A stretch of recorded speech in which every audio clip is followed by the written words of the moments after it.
And then he was asked, Mahatma Gandhi, please give lecture. Mahatma Gandhi said, I have not come here to give lecture. I have come here to pay my homage to the great memory of Swami Vivekananda. And then he told, particularly I will tell the youngsters, when you come to this great place, do not go empty-handed. Take some of the great inspiration from this great place. And then he gave advice, read the books of Swami Vivekananda. I have myself gone through the books of Swami Vivekananda, and the love that I had for my country became 1,000-fold. That is what Mahatma Gandhi said.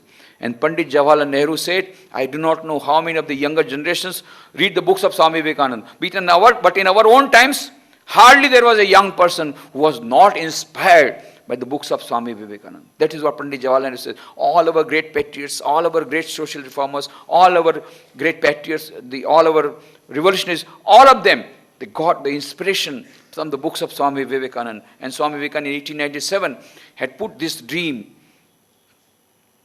let all the other gods and goddesses disappear from our mind.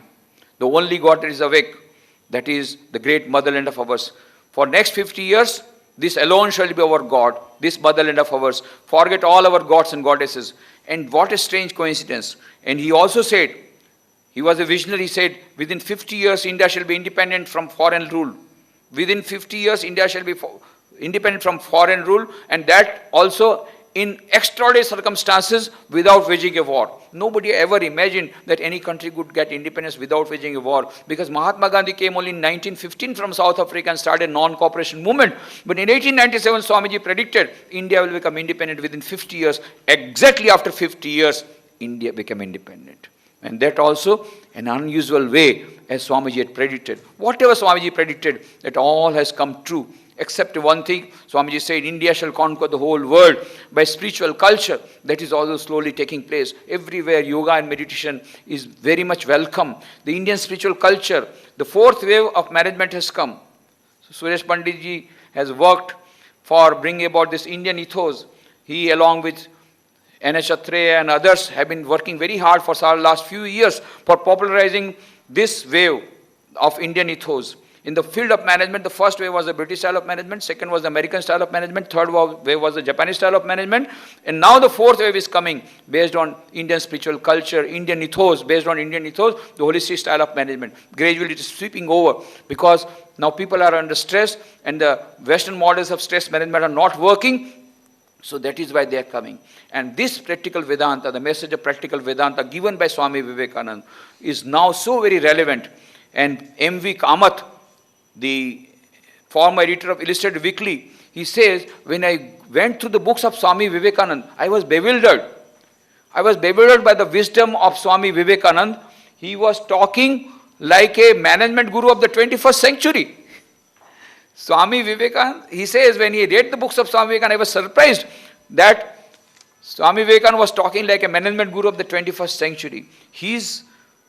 Robert Greenleaf talks about servant leadership, which is very popular. But Swami Vivekananda practiced it in his own life, this servant leadership. And that is why today, when he started Ramakrishna Mission, there were 5 branches.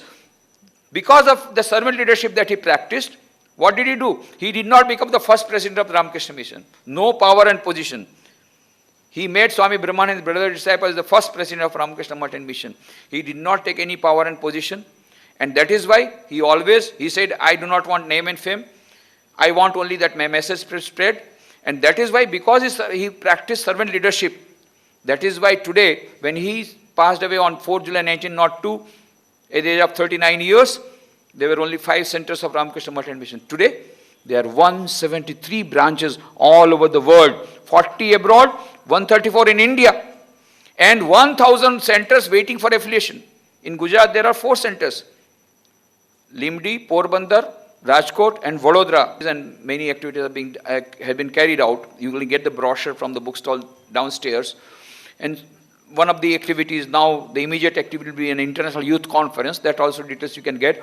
But so many activities going on. 14 indoor hospitals, 19 outdoor hospitals, 1 crore patients are being served free of cost. Service of God in man, Shiva Jnana Jiv Seva, being practically demonstrated.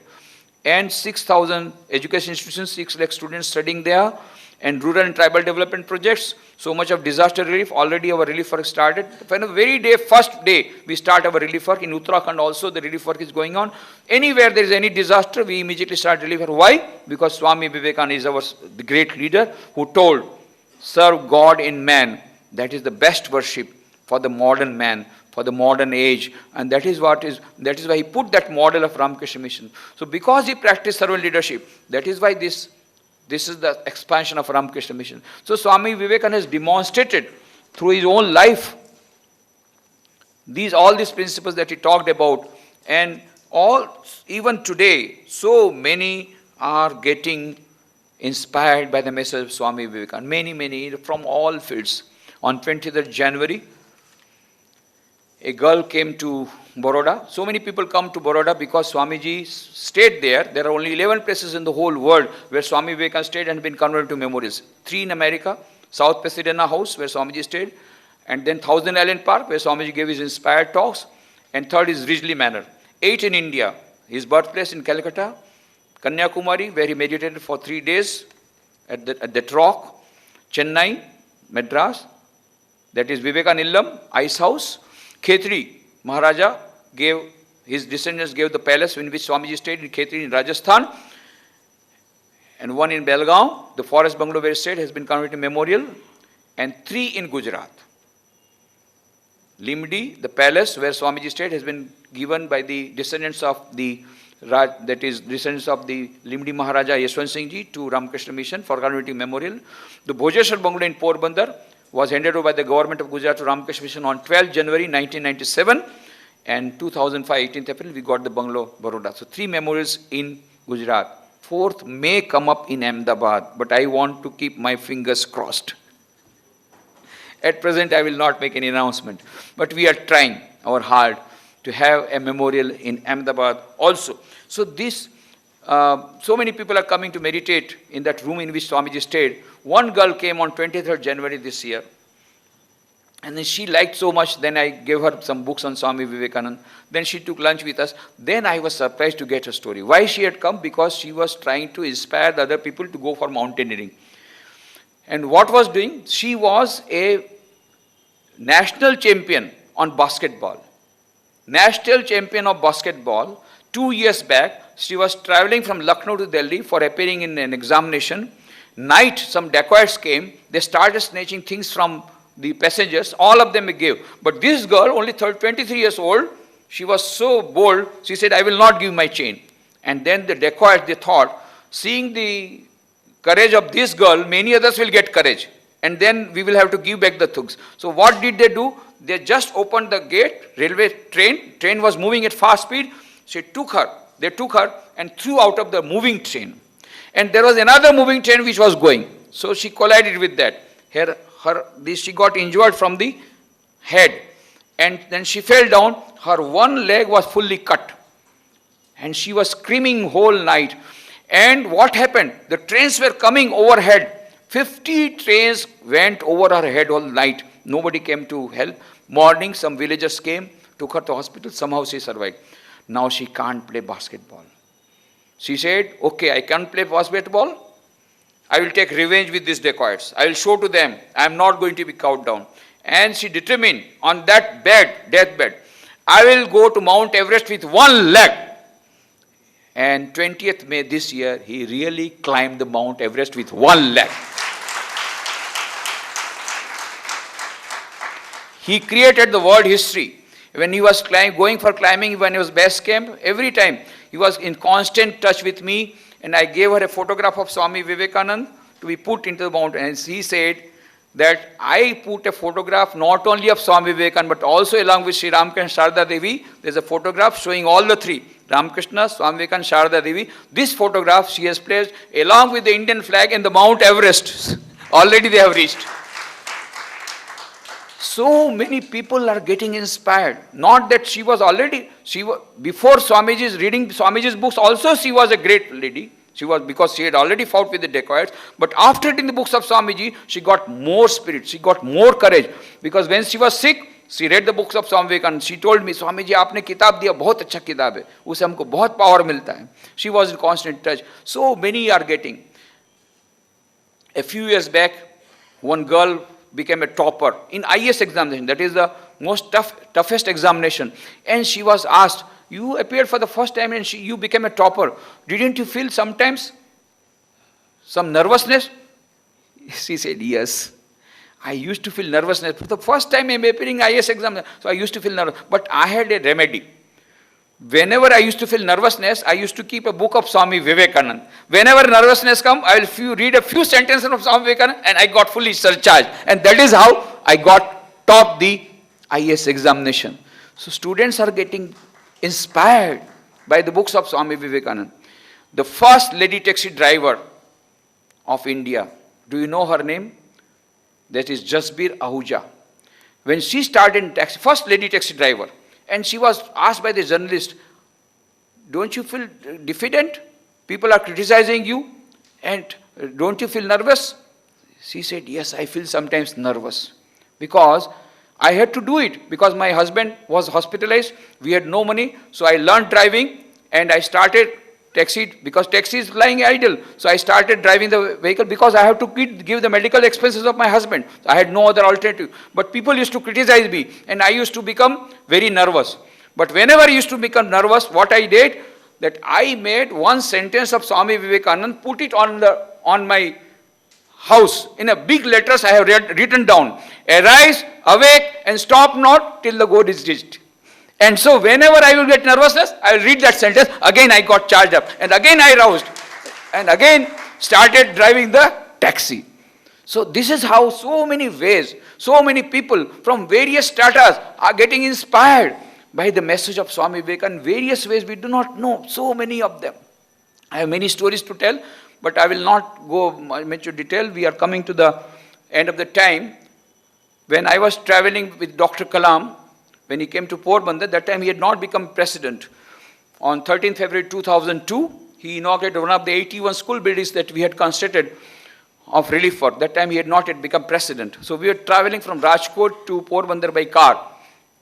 Then he said, Swamiji, you tell some inspiring incidents from the life of Swami Vivekananda. So I told many incidents from the life of Swami Vivekananda. Within 3 hours, the car reached Porbandar.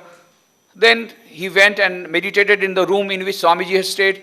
And there he says, while meditating in the room where Swamiji stayed in Porbandar, he said, I was lost in meditation. And he said, for the first time I came to know that you can go beyond time. For the first time I heard. And so he wrote in his book, Ignited Minds, that in that Porbandar house, in that room where Swamiji stayed, I was lost in meditation. He did not use the word samadhi. But time becomes indeterminate at some time. That experience he had in Porbandar and Rajkot as well. That is what he says in his book, Ignited Minds. And then after meditation, we have to take him that now afterwards you do meditation. Now 3,000 students are waiting for you. So then he came and gave a very inspiring speech to 3,000 youths. And then he went to Mahatma Gandhi's birthplace, Kirti Mandir. Then came to our ashrama, took lunch with us. Then he went to Prasla, another place about 100 kilometers from here. From there, from Porbandar, for giving another youth convention. From there, he drove to Rajkot to take a flight from Rajkot to Bombay on to Chennai. He was at the time teaching in Anna University. It so incidentally happened that I had also to take a flight that day from Rajkot to Bombay on to Benares for their centenary celebration. So I drove to Rajkot.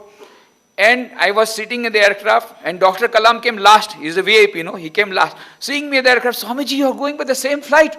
I want to sit near you, like a small child. Then I said, okay, I'll come to you. No, Swamiji, you are a monk, I should come to you. What a humility. And then I told the young man who was sitting by, I said, you go to Dr. Kalam's place. He is Bharat Ratna, not president at that time. And let him come. He also wanted to have talk with me. I said, later on I will talk to you. Let Dr. Kalam come. Dr. Kalam came. And Swamiji, in the morning you told so many nice things about Vivekananda. Please tell something more. And then within 40 minutes, it's a very short, flight from Rajkot to Bombay. Within 40 minutes, Bombay came. Swamiji, Bombay has come so quickly. I wanted to learn so many more things about Vivekananda. Anyway, it is one of the greatest days of my life. I have learned so many things about great people. This is a great day for me. This is what Dr. Kalam said. Now, during that time, I asked Swami, why do you want to learn so much about Vivekananda? Why he are so much inspired by Vivekananda? Then he gave a very nice reply. He said, Swamiji, I think Vivekananda is the first saint who converted religion into practical spirituality. Who converted religion into practical spirituality. He talked about worshipping God not in the temple, churches and mosques only, but also worshipping God in human beings.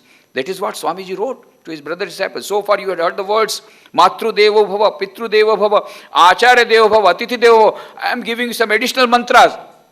Daridra Devo Bhava, Rogi Devo Bhava. Let these sick people be your gods. And that is the message that inspires. So his message, Swamiji's message, nothing but the message of Vedanta. He himself told, what is my message? This voice, what is telling? What is the verse of Vivekananda telling us? First he said, my ideal indeed can be put into a few brief words. And that is to preach unto mankind their divinity within and how to make it manifest in every moment of their life.